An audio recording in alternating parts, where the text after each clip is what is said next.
Hello everybody, Catmatt here, part number 5 of me blabbering on about the life and times of a catfisherman. I'll get seasick there moving the camera. It's not quite Grizzly Adams, but and I'm sure I am missing some things along the way, but just kind of wanted to share some things. So this video here I wanted to start on. We've had some questions that I wanted to start with because they kind of lead into some of the things I wanted to talk about. So hit me with your best shot, Gamma. What roadblocks did you encounter along the way, and how did you get past them? I like to think I opened doors for a lot of people. Obviously, I wasn't the first person probably to have sponsors in the world of catfishing. Obviously, I wasn't, but I feel like I did a lot to lead people in that direction, and definitely I've definitely brought companies into the catfishing game along the way. Roadblocks, man, you name it. I mean, it's hard to go to, small companies that are trying to work their way into the catfish world. You always want to work with them. I have plenty of companies like that they don't have a lot of capital, they don't have a lot of inventory, and they're, those are the kind of deals that you're gonna get their product for free, and you are going to use their product and put it out there in front of people, and hopefully in the process help them sell more and become bigger companies. Some companies are content to be what they are. I've been with G&S Cheese Bait and J&N Dipworms for probably pushing 15 years now. And the owners of the company, great people. They were content with the size of their company. In other words, they didn't really care if we had G&S Cheese Bait jerseys and took G&S Cheese Bait to every state in the union touting about it. And, they had distributors, and they were happy with their distributors selling their bait at the rate they were selling it to the people they were selling it. But they always supported us in the meantime. So you'll have companies like that. And then you have your bigger companies, which were the ones that early on, it was hard to go to a boat company like G3 or a big national corporation like Abu Garcia before it was Pure Fishing. I still kills me when I see guys running around with the Abu. It's telling everybody they're sponsored by Abu. I get a kick out of that. It was hard to go to those big companies and say you were a catfisherman. And, the internet, like I said, was still in its fledgling years, if you want to call it that. And there wasn't a lot of ways for you to, quote unquote, repay your sponsors. Nowadays you can get on YouTube, you can get on Facebook, you can have tournaments, you can go to there's tournaments everywhere every weekend. If you want to fish a tournament every weekend, you can. If you run a guide business, if you outdoor write, if you do radio or you do television, whatever you do, it's a lot easier to attract a big sponsor when they say, okay, listen, we're going to give you X amount of dollars, X amount of travel expenses, and our product. And it's a lot easier for somebody to take that and live up to what they expect because you have so many means of promotion. Okay, so the roadblocks are much less now. The new roadblock you have now is because of the explosion of catfishing. You've got so many hands in the pot. Okay, you don't have. Back then there was only a few of us that were really trying to push what we wanted to do as a career. I wanted this to be a career for the last 25 years. I didn't want to have a YouTube channel and do this and be a steel worker, or I didn't want to do this on top of my other job. I wanted to do this for a career. So for me, it was all about building a resume and working with sponsors and getting good recommendations for sponsors, and always keep in mind that there's sponsors out there that you don't want to be sponsored by, okay? You're not always going to know the people that you're getting into bed with, right? So you better learn early on what you as an angler are capable of, what you feel your value is, and always keep an eye on the people that are sponsoring you, because there's bad ones out there. There's people that you don't want to be associated with. Just because they own a company doesn't mean you want to be in business with them. And that goes with sponsors too, the people that run businesses. Just because you have a big resume or just because you can do this or that, that doesn't necessarily mean they want to be associated with you. So you're not always going to hit it off with sponsors. Okay, so it's a real kind of feeling out process, and that's why you always want to sign a contract. It's smart to sign a 1 or 2 year deal. That way you can feel people out. I love all the 10% comments I see from all the haters out there that say, oh, these guys must be sponsored. They're getting a 10% deal. I know that stuff goes on, but not with me. My sponsors are real sponsors. I do real work for them. I promote them in a professional way on the internet and at tournaments. If you come to a tournament and see us come through a weigh-in, you will see what we do. We've been doing it for a long time. We started throwing stuff out to the crowd and signing things for kids and doing things for kids at tournaments 11 years ago. I've been doing that a long time. I seen bass fishermen do that when I was young, and I wanted to do that. And so when you can do the whole gambit of things from seminaring to all that stuff, basically what you have to do from that point on is just not step on your, keep things real. So roadblocks, while they're still there, they have changed somewhat.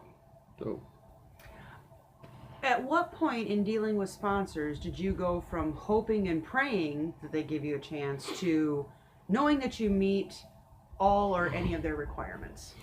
Yeah, it was, I've been with G3 for 10 or 11 years now, 12 years, I think. And I don't think you ever expect to hook up with somebody and just feel like, well, they got to give me a deal because I've done all this. That's not only, what do they call that? What's that other word for? That's arrogant.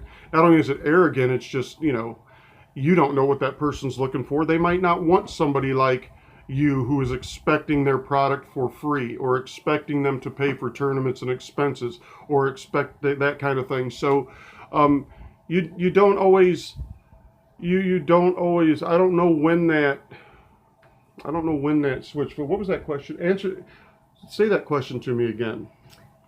At what point in dealing with sponsors did you go from hoping and praying they give you a chance to knowing you meet any and all of their requirements? Yeah, I don't know if there was actually a time period I knew that. I know this right now sitting here confidently. I know that my resume is as good or better than any other catfisherman out there. Okay. Now, if you sit down and that's not me being arrogant, that's just a fact. I've done everything that everybody else has done. But if you sit down and think, there are fishermen out there, plenty of fishermen out there that are better fishermen.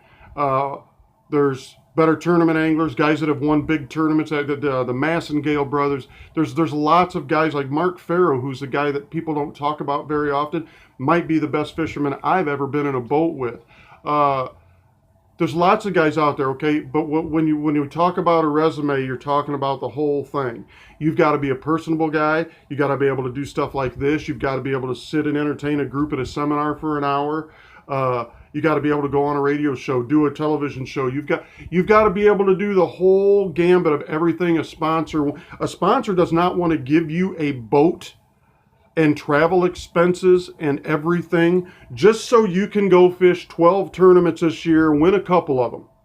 They're not getting their bang for the buck out there. Believe me, a big boat company, they can get that from a lot of guys, okay? They want you out there promoting their product.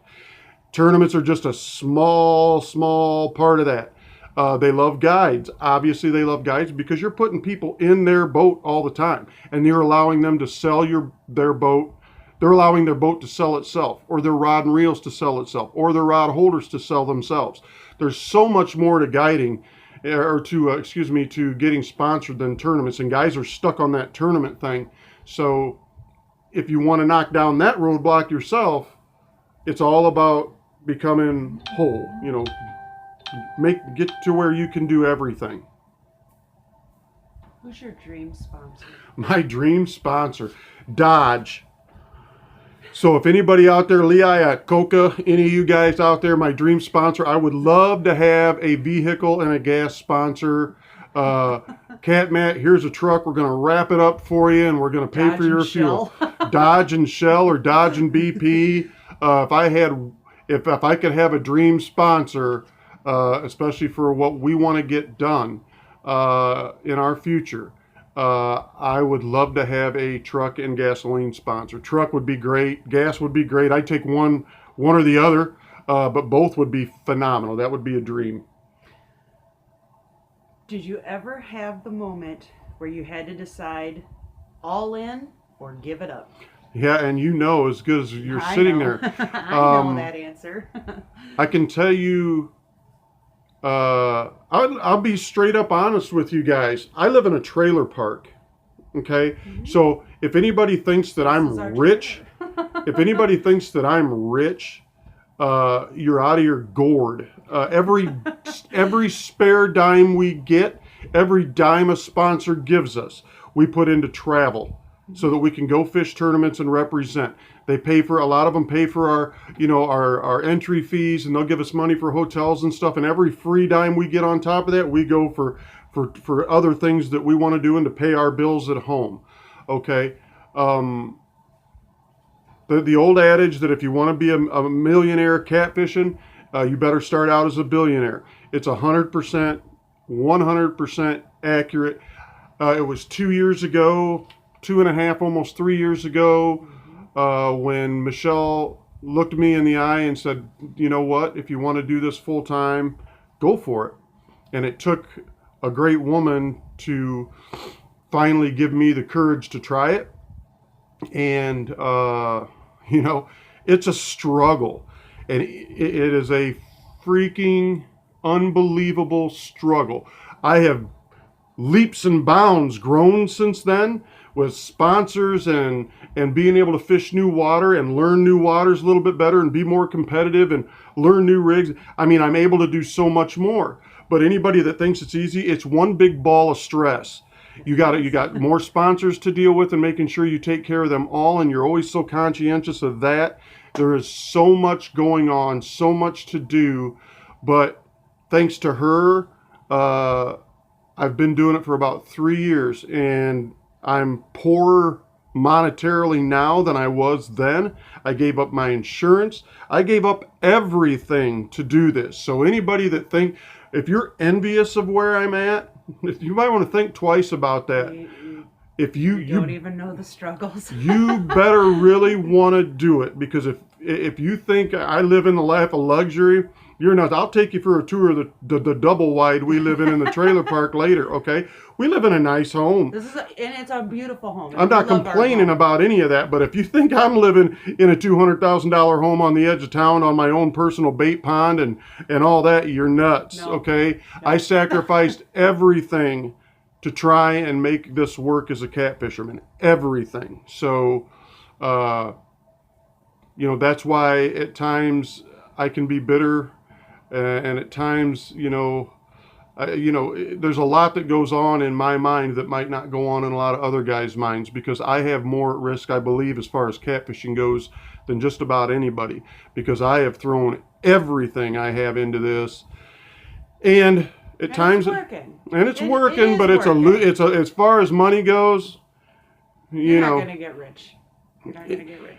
Will it? Could it take off like bass fishing someday, and will all my hard work pay off with great big monetary sponsorship? It could. That's the dream. So anyway, this is the end of part 5. We're going to pick up where we left off on our next part. We'll appreciate y'all watching. I hope you like this one. Make sure you share all the other ones, and share our page. I'd like to have as many subscribers as I can get. We will see you next time with part 5.